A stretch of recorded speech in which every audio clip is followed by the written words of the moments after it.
Sa kasalukuyan, mainit na pinag-uusapan ang pangalan ni Senador Chis Escudero matapos siyang madawit sa kontrobersya ng flood control projects ng DPWH. Sa mga isinagawang pagdinig sa Senado, lumutang ang aligasyon mula kay dating DPWH Undersecretary Roberto Bernardo na umano'y humingi si Escudero ng 160 milyon na komisyon mula sa ilang flood control projects sa Marinduque at Valenzuela. Kabilang dito ang proyekto ng flood control wall sa Canumay Creek. Ayon sa dating opisyal, may mga kontraktor na di umano'y nagbigay ng pera kapalit ng katiyakan na makakakuha sila ng proyekto.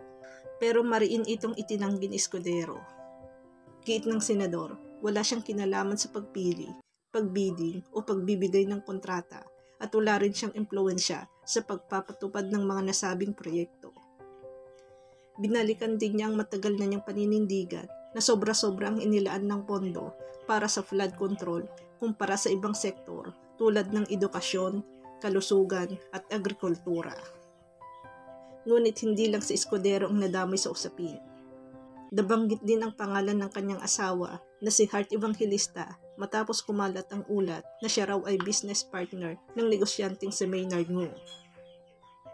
Si Ngu ang tinukoy sa pagdinig bilang umano'y bagman o taga-bitbit ng pera na konektado sa mga flood control contracts.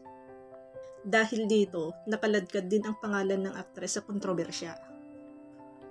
Ayon sa pahayag ni Hart, walang kinalaman ang kanyang negosyo sa mga proyekto ng gobyerno at malinaw ang paghihiwalay ng kanilang ari-arian at pinansyal ng pamamahala bilang mag-asawa. Dagdag pa niya, hiwalay ang kanyang personal na karir at investments sa anumang gawain ni Senador Escudero.